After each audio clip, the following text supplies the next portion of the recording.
मेरी दीदी शादी के रात घर से भाग गई थी।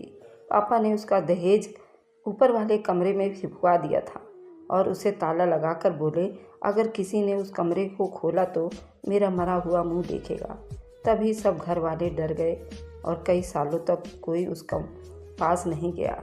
एक रात पापा को दूध का गिलास उस कमरे में ले जाते हुए देखा तो छुप के पीछे से गई और जो कि कमरे के अंदर झांका तो मेरे पैरों तले ज़मीन निकल गई। मेरा नाम मानसी है।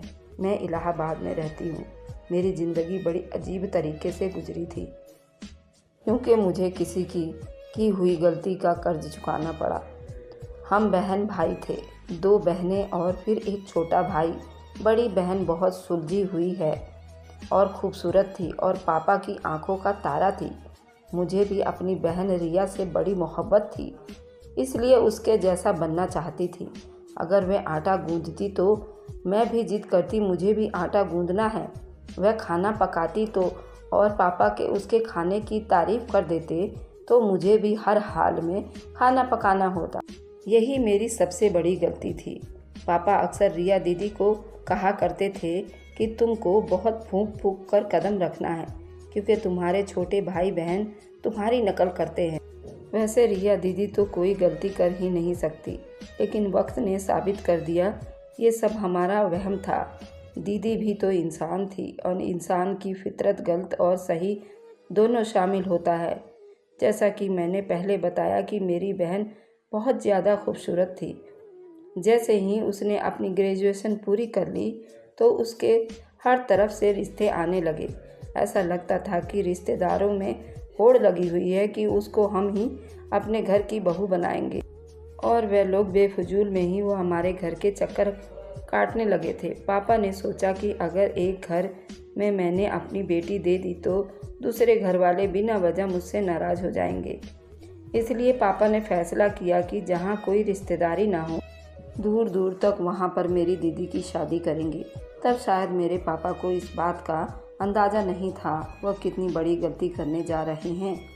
उन्हें चाहिए था कि दीदी की ज़िंदगी का इतना बड़ा फैसला करने से पहले उन्हें अपने पास बिठाकर उनसे दिल की बात तो मालूम करने की कोशिश करते।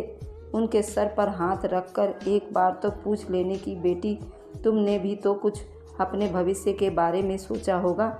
मुझे बताओ, अगर दिल में कुछ है, मुझसे शर्म आती है तो अपनी मम्मी को अपना राज बता दो।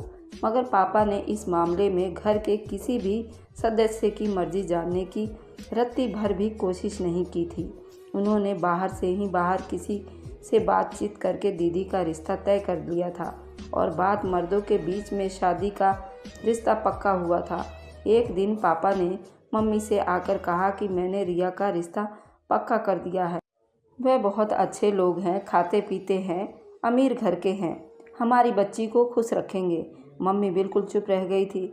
सिर्फ मम्मी पर नहीं, हम पर भी बहुत तेज़ से बिजली गिर पड़ी थी। हम तीनों बहन भाई एक कमरे में बैठे हुए थे और एक दूसरे की तरफ सवालों की नज़रों से देख रहे थे कि ये क्या हुआ और कैसे हुआ। खैर, मम्मी कहने लगी, कपिल ये कैसे हो सकता है। दीदी बिल्कुल सोच में पड़ गई थी। अगले रोज़ मम्मी हम बहनों के कमरे में आई थी। मम्मी कहने लगी, रिया अच्छे से तैयार हो जाना, आज लड़के वाले तुम्हें देखने आएंगे। दीदी शिकवा करने से अपने आप को रोक नहीं पाई। वह बोली, मम्मी मुझसे पापा से इस तरह के फैसले की हरगिज उम्मीद नहीं थी। तब मम्मी चौंक गई। उन्होंने रिया का हाथ पकड़ लिया और कहने लगी, मेरी बच्ची बताओ, अगर तुम्हें कोई और पसंद है या किसी ने तुम्हें से शादी का वादा कर रखा है, मैं तुम्हें उस बात की यकीन दिलाती हूँ। अगर तुम्हारी पसंद अच्छी हुई तो मैं तुम्हारी शादी उसी जगह करवा दूँगी जहाँ तुम कहोगी। दीदी ने ना में सर हिला दिया और बोली, नहीं, मैं ऐसी बात नहीं कर रही हूँ। मगर फिर भी मेरे दिल को अजीबो-गरीब वसवसों ने घेर लिया है। ऐसा लगता है कि ये शायद मेरे लिए खुशियाँ लेकर नहीं आएगी, बल्कि मेरा मुकद्दर भी बर्बाद बन जाएगी। मम्मी तो दीदी की बात सुनकर तड़प उठी थी। मम्मी बोली, ऐसी बातें करने से पहले ये भी नहीं सोचा कि माँ के दिल पर क्या गुजरेगी। वह लोग दीदी को देखने के लिए आ गए थे। उनमें एक बूढ़ी औरत थी और एक जवान लड़की थी। उन्होंने बताया कि उनकी माँ को कोमा में है, इसलिए दीदी और बहन आई हैं। मम्मी दीदी मानसी को भी अपने साथ ले गई थी। तो लड़की की दीदी ने दीदी को बहुत प्यार किया था। वह लड़की भी अच्छी लगती थी। उसने तो अभी से मानसी को भाभी कहना शुरू कर दिया था। फिर जाते हुए लड़के की दादी ने दीदी मानसी को हाथ में पैसे रख दी थी। सच कहूँ तो मानसी मेरे दिल को बड़ी तसल्ली सी मिल गई है। तुम बताओ रिया, तुम्हारी क्या राय है? दीदी तो जैसे मारे शर्म के लाल हुए जा रही थी। उनके गाल तो बिल्कुल लाल लाल हो गए थे। दीदी बोली कि मम्मी, मुझे इस रिश्ते से कोई एतराज़ नहीं है। फिर तो जैसे हमारे घर में खुशियाँ का माहौल हो गया था। कोई नहीं जानता था कि खुशियाँ बहुत जल्द गम में बदलने वाला था। सब कुछ बहुत अच्छे तरीके से चल रहा था, कुछ भी गड़बड़ तो नहीं थी। दीदी भी खुशी खुशी हर चीज़ में हिस्सा ले रही थी। वह अपने हर चीज़ के जोड़े में बैग में रख रही थी। अपने जूते भी उन्होंने तो अपने पसंद के लिए थे। सिर्फ इतना ही नहीं बल्कि बारात के लिए अपनी मर्जी का पार्लर भी खुद ही किया था। सब कुछ अच्छा भला तो चल रहा था। किसी के दिमाग में ये भी गम नहीं था कि दीदी अपने दिल में क्या ठान कर बैठी हैं। घर वाले सब बहुत खुश थे। मैंने तो हफ्ता पहले ही ढोलकी का इंतज़ाम कर लिया था। मम्मी ने मुझे मना भी किया था कि लड़कियों की शादी पर इतने दिन पहले ढोलकी नहीं बजाई जाती, मगर मैं कहाँ मानने वाली थी। ढोलकी की हम लोगों ने बहुत बजाई और दीदी बहुत इंजॉय करा करती थी, बल्कि अपने फरमाइश पर अपनी मर्ज़ी से गाने भी गवाया करती थी। मुझे तो यूं कि लगता था कि अगर शर्मो हया अरे नहीं आती तो खुद भी हमारे साथ बैठकर गाने लगती थी। खैर वक्त गुजर गया और दीदी की बारात का दिन आ गया। दीदी बहुत महंगे पार्लर से तैयार होकर आ गई थी। उन्होंने अपना पसंदीदा लहंगा पहना हुआ था। थोड़ी देर बाद बारात भी आ गई थी। मैंने दूल्हा को देखा तो मेरा मुंह तो खुला का खुला ही रह गया। दूल्हा तो बहुत ही खूबसूरत था और हैंडसम भी था। तो सोचा कि जाकर दीदी को बताती हूँ कि आपकी किस्मत तो बहुत शहजादियों जैसा है। मैं भागकर अपने कमरे में आ गई तो वहाँ दीदी नहीं थी। मैं हैरान थी कि अभी तो मैं दीदी को यहीं छोड़कर गई थी, अब वह कहाँ चली गई। मैंने उनकी तलाश में मम्मी के कमरे में गई तो वह भी खाली पड़ा था। मेरी फिक्र बहुत ज़्यादा बढ़ गई थी। मैं जल्दी से बाहर आई और मम्मी को ढूंढने लगी। मम्मी मेहमानों की खातिर में लगी हुई थी। मैं मम्मी का हाथ पकड़कर कोने में ले गई और कहा, मम्मी, मानसी दीदी कहाँ हैं? मम्मी बोली, अपने कमरे में होगी। मैंने कहा, वह कमरे में भी नहीं है। मम्मी ने मेरा हाथ झटक दिया और बोली, यहीं कहीं होगी। पीछे हटो, मुझे मेहमानों से मिलने दो। वह इस अंदाज में बात कर रही थी जैसे उन्हें किसी चीज़ की गलत होने का अंदेशा ही न हो। तब मैंने मम्मी का हाथ पकड़कर झकझोर दिया था। मैं बोली, मम्मी, मुझे बहुत घबराहट हो रही है। मम्मी भी चौंक गई थी। मम्मी बोली, तुम्हारी घबराहट तो मैं दूर करूँगी। मम्मी मेरे साथ आ गई। हम दीदी को एक कमरे से दूसरे कमरे में और दूसरे कमरे से तीसरे कमरे में ढूंढते रहे, मगर वह ना मिली। मम्मी के चेहरे का रंग उड़ गया था। तब जयमाले का टाइम हुआ और जयमाले के लिए शोर होने लगा था। तो पापा कमरे में आए और उनकी आंखों सुर्ख हो रही थी। शायद उनके अपनी बेटी की विदाई का गम हो रहा था। इतने में उनकी चहेती बेटी उनकी इज्जत को तार तार कर गई। पापा कहने लगे, जल्दी से मानसी बिटिया को लेकर चलो, वहाँ जयमाले का टाइम हो रहा है। मम्मी रोते हुए बोली, कपिल, मानसी नहीं मिल रही है। पापा बड़ी हैरत से मम्मी की तरफ देखने लगे और बोले, क्या मतलब कि मानसी नहीं मिल रही है? यहीं कहीं होगी। मम्मी रोते हुए बोली, मैंने घर का कोना कोना छान मारा है। मम्मी तो दिल पर हाथ रखकर दहाड़े मारकर रोने लगी। कमला, अब मेरी इज्जत तो खाक में मिल जाएगी। अब कोई मुझसे इस रुसवाई से बचा नहीं सकता। तुम ही बताओ, अब मैं क्या करूं? लोगों का सामना कैसे करूं? कैसे जाकर बारातियों से कहूं कि बारात वापस ले जाओ, क्योंकि मेरी बेटी ने मेरी इज्जत नीलाम कर दी है। मम्मी भी रोए जा रही थी। बोली, कपिल, आप बिस्तर पर जाकर लेट जाओ। मैं कोई ना कोई बहाना बनाती हूँ कि मेरे पति की तबीयत खराब हो गई है, ऐसे में अपनी बेटी को विदा नहीं कर सकती हूँ। पापा बोले कि कमला, तुम्हें इतना हौसला है मम्मी ने अपने आंसू पोंछते हुए और कहने लगी, आपकी इज्जत बचाने के लिए कुछ भी कर सकती हूँ। तब पापा चीख कर बोले, काश तुमने लड़कियों को भी अच्छी शिक्षा दी होती। मम्मी ने सबके सामने जाकर कह दिया था कि मेरे पति को दिल का दौरा पड़ा है, ऐसे में हम अपनी बेटी को विदा नहीं कर सकते हैं। आप लोग की बड़ी मेहरबानी होगी कि आज आप लोग बारात वापस ले जाएं और फिर किसी दिन अपनी अमानत को फेरे डलवाकर अपनी सादगी से घर ले जाएं। हर तरफ बातें होने लगी थी कि मम्मी ने तो खुद को कमरे में बंद कर लिया था। लोग तरह तरह की बातें कर रहे थे और हमारे पास उनका जवाब नहीं था, इसलिए हम सब एक ही कमरे में दुब के बैठे हुए थे। हमने कभी सोचा भी नहीं था कि हिमांशी दीदी के हाथों ऐसे बुराइयां सहनी पड़ेगी। मम्मी बोली, कपिल, इस तरह आपकी तबीयत खराब हो जाएगी, बच्चा तुम्हारी मदद करेगा। पापा बोले, तुम तो बात ही मत करो कमला, तुम्हें मेरी इतनी फिक्र होती तो अपनी बेटियों को लगाम डाल कर रखती। मम्मी बेचारी बहुत शर्मिंदा हुई जा रही थी। पापा ने सारा सामान छत वाले कमरे में फेंक दिया और उसको ताला लगा दिया और बोले, आज के बाद अगर कोई उधर जाएगा तो मेरा मरा हुआ मुंह देखेगा। उसके बाद हमारे घर में एक अजीब सी सूरत हाल थी। हर दफ़ा एक दूसरे से नज़रें चुराने पर मजबूर थे। पापा भी हम सब से छुप छुप कर रोते थे। जब वह नीचे आते तो बहुत थके थके से लगते थे, आंखें सुर्ख होती थी। मम्मी कहती थी कि तुम्हारे पापा हम सब से छुप कर छत पर जाकर रोते हैं। हमें तो ये लगता है कि दीदी की शादी का किस्सा ख़त्म हो गया, मगर 1 महीने के बाद हमें लड़के वालों की तरफ से फ़ोन आ गया था। अर्जुन की दादी कहने लगी, इतना महीना हमने आपसे बातचीत नहीं की क्योंकि हम आपसे नाराज़ थे। बारात को आप लोगों ने वापस कर दिया था, मगर अब ठंडे दिमाग से सोचा तो आपकी भी कोई मजबूरी रही होगी। ये भी तो हो सकता है कि आपकी बेटी उन्होंने रिश्ते से इनकार कर दिया होगा और आपने अपनी इज्जत बचाने के लिए कपिल बेटे की बीमारी का बहाना बना दिया होगा। अगर ऐसी कोई बात है तो हमें उस पर भी कोई एतराज़ नहीं है। अगर आप अच्छा समझें तो आप कपिल से राय मशवरा करके हमें अपनी छोटी बेटी का रिश्ता दे दें, क्योंकि हमने बहुत घरों में रिश्ता ढूंढा पर आपके बच्चों जैसी वो बात न थी और हमें हर जगह मिलावट ही मिली। आपका घराना हमें अच्छा लगा है, इसलिए हम चाहते हैं कि किसी न किसी तरह हमें रिश्तेदारी आपसे हो जाए।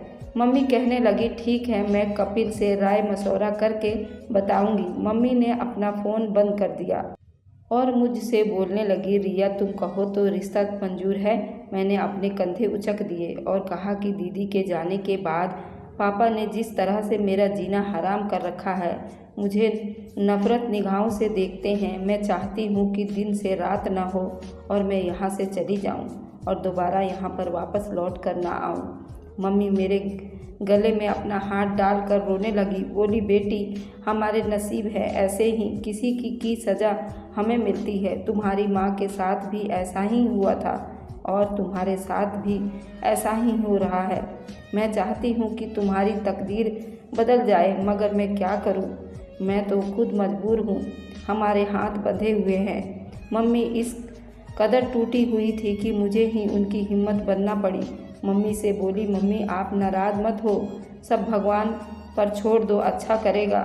मैं उठकर अपने कमरे में चली गई थी क्योंकि पापा के घर वापस आने का वक्त हो गया था। आज मेरा दिल अजीब सा धड़क रहा था क्योंकि आज मेरी किस्मत का फैसला हुआ था। जैसे घर का दरवाज़ा खुला, मैं अपने कमरे की खिड़की में आकर बैठ गई। पापा घर आए। पापा ने पहले इधर उधर देखा और आंगन को खाली पाकर वह दबे पांव कदमों में किचन में चले गए थे। मुझे उनके अंदाज़ा पर हैरत हुई। फिर थोड़ी देर के बाद जब किचन से वापस आए तो मुझे उनके हाथ में दूध का गिलास नज़र आया। पहले इधर उधर देखते रहे, जैसे वह ये काम बड़ी समझदारी से कर रहे थे। वह किचन में आ गए और किचन से एक गिलास दूध लिया और फिर धीरे से सीढ़ियाँ चढ़ने लगे और फिर छत पर चले गए। मैं बिल्कुल हक्का बक्का बैठी रह गई। ये सब जो अभी मेरी नज़रों से देखा था, ये सब क्या था?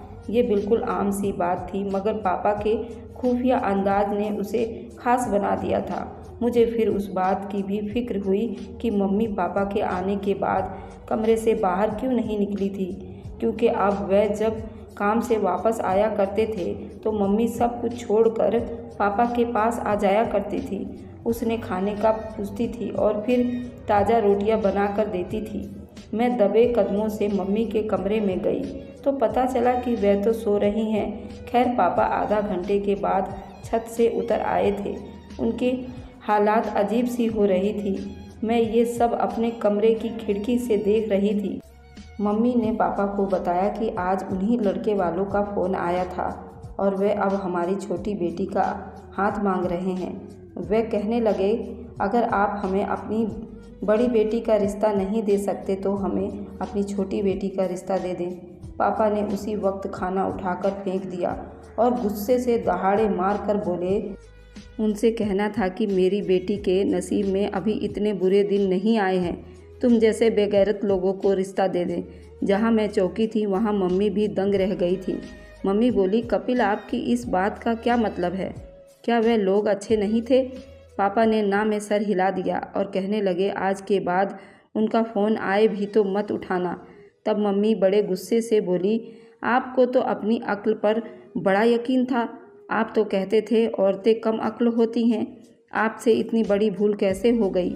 अभी आप जैसे मानसी का रिश्ता ऐसे लोगों में दे देते बुरे थे। पापा इधर उधर दरवाज़ों को धकेलते हुए मारते हुए बाहर निकल गए थे। मम्मी फूट फूट कर रोने लगी थी। वह बोली, मानसी तुमने मेरी ज़िंदगी ख़राब कर दी। तुम्हें मैं क्या बोलूं? वह जितनी देर घर में होते मैं अपने कमरे में नहीं निकलती। जब मम्मी तो हर वक्त मानसी के गम में डूबी रहती थी। भाई स्कूल से ट्यूशन फिर क्रिकेट खेलने चला जाता था। वह रात देख घर लौटता था। ऐसा लगता था जैसे वह भी घर के माहौल से भागना चाहता है। अब अक्सर पापा को मैंने छत पर दूध ले जाते देखा था। समझ नहीं आता था कि वे दूध का गिलास छत पर क्यों ले जाया करते थे। अब मैं हर वक्त इस बात से परेशान रहने लगी थी। इस वजह से मुझे नींद भी नहीं आती थी। मैं सारा दिन मानसी दीदी को याद करने लगी थी। मानसी बहुत अच्छी दोस्त भी थी। काश वह इतना गलत कदम ना उठाती। रात बहुत गहरी हो चुकी थी। आसपास कुत्तों के भौंकने की आवाज़ें भी आ रही थी। मैं उठकर अपने कमरे की खिड़की में बैठ गई। तब मुझे कोई अजीब सा महसूस हुआ था, जैसे कोई हमारे आंगन में घूम रहा हो। मैंने गौर किया तो वह कोई और नहीं, मेरा बाप था। मैं चौंक गई। पापा के अंदर से ऐसा लगा जैसे वह बहुत मजबूर हो। मुझे आज उन पर बहुत तरस आने लगा था कि वह कमरा जहाँ पर पापा ने दीदी का दहेज का सामान रखा हुआ था वह खुला हुआ था और उससे रोशनी भी आ रही थी। मैं आगे बढ़ती हुई गई। दरवाज़ा खुला था इसलिए मैं छुप कर अंदर का सारा मंजर देखने लगी थी। अंदर तो दीदी बैठी हुई थी। मैं ये देख कर थर थर काँपने लगी। पापा दीदी को निवाला बनाकर खिला रहे थे। दोनों चुप थे मगर उनकी आंखों में आंसू बह रहे थे। ये सब क्या हो रहा था? मेरे समझ से बाहर था। फिर बड़ी देर पापा ने बोला, तुम मेरी बड़ी बेटी नहीं हो। मानसी दीदी बिल्कुल पापा के ऊपर चिल्ला पड़ी। इसलिए पापा मेरे साथ ऐसा कर रहे हैं कि मैं उनकी औलाद नहीं हूँ। क्या आप ये घिनौनी हरकत रिया के साथ कर सकते थे? पापा जल्दी से बोले, मानसी मैं तुमसे बहुत प्यार करता हूँ, मगर तुम ये जानती हो कि मैं ये सब कभी रिया के साथ नहीं कर सकता था। मानसी दीदी रोने लगी थी। वह बोली, मुझे वजह जाननी है। आपने मुझे इस कमरे में बंद क्यों कर रखा है? तो बोले, सुनो, आज मेरे पास भी बहुत वक्त है। मैं तुम्हें वैसे भी, तुम तो सारा दिन वैसे भी बेहोश हो जाती हो, मगर ये जो रिया है ना, उसकी वजह से मैं कभी भी ज़्यादा देर छत पर नहीं रह सकता था, क्योंकि मुझे डर था कि कहीं वह मुझ पर शक ना हो जाए। रात के उस पहर सब सो रहे हैं, इसलिए आज मैं तुम्हें सब कुछ बताता हूँ। मानसी, हम 2 भाई बहन थे। एक और मैं और एक मुझसे बड़ी बहन जो मुझसे पूरे 7 बरस बड़ी थी, इसलिए उनकी शादी पहले हुई थी। दीदी की शादी के बाद हमारे घर में बहुत खामोशी सी छा गई थी, इसलिए तय कर दिया कि मेरी शादी जल्दी करेंगे। उन्होंने मेरे लिए कमला को पसंद कर लिया और हमारा रिश्ता तय हो गया। उन्हीं दिनों में मैं हम पर कयामत टूट पड़ी थी, क्योंकि दीदी विधवा होकर घर आ गई थी। दीदी तनहा नहीं बल्कि उनकी गोद में 4-5 महीने की बच्ची थी। उन्हें ना अपनी खबर थी और ना बच्ची की। मेरी माँ भी बूढ़ी हो चुकी थी, इसलिए वह भी उस बच्ची को संभाल नहीं सकती थी। कमला ने तुम्हें हाथों हाथ लिया और तुम पर इतना प्यार निछावर किया, मैं भूल ही गया था कि तुम मेरी बेटी हो या भांजी। तुम जब बोलने लगी तो कमला को तुम मम्मी कहती थी और अपनी सगी माँ को बुआ कहती थी।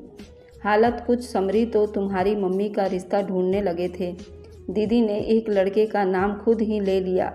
मेरी शादी उससे करवा दो, पापा ने मेरी ड्यूटी लगा दी थी। तुम उस लड़के की छानबीन करोगे, मुझे बताओगे। पता किया तो वह लड़का तो फ्रॉड निकला था। मगर जब मुझे ये ख्याल आता कि तुम भी कहीं अपनी मम्मी के नक्शे कदम पर तो नहीं चलोगी तो मेरा जीना हराम हो जाएगा। इसलिए मैंने जल्दी जल्दी तुम्हारा रिश्ता ढूंढा और तुम्हारी शादी तय कर डाली।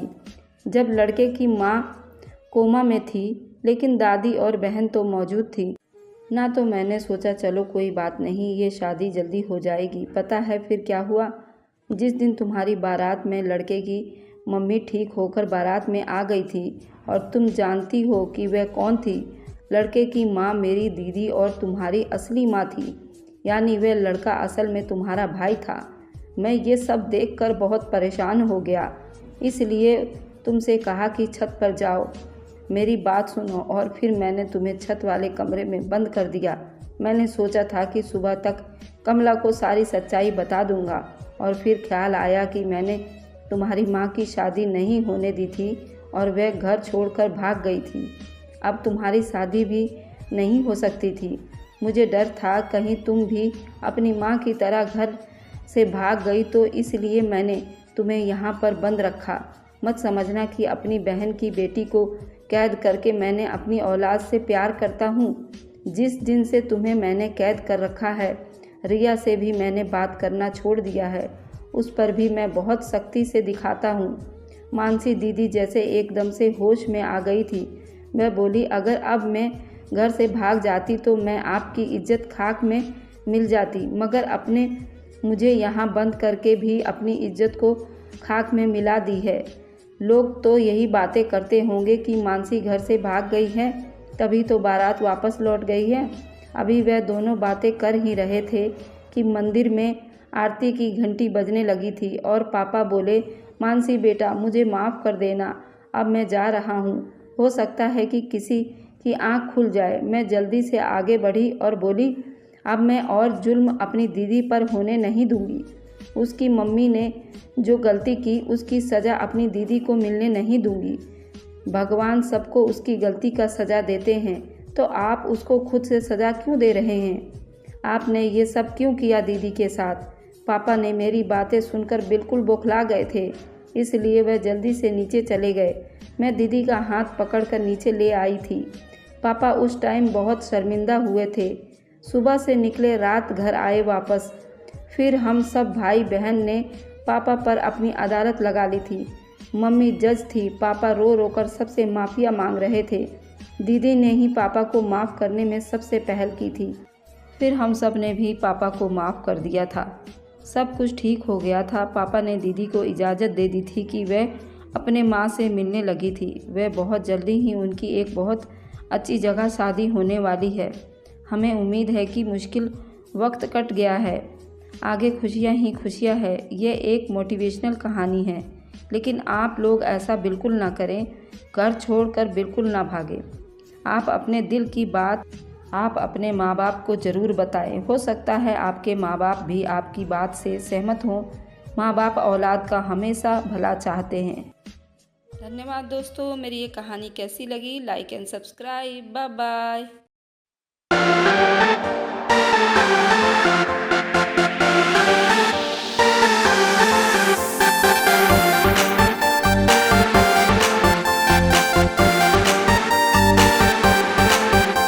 दो गज की दूरी तेरे नाल यारी लाउनी है जरूरी, लाउनी है जरूरी। मैनू नाल बिठा के तेरे ते गल्ला करेंगे गुड़ी गुड़ी गुड़ी गुड़ी।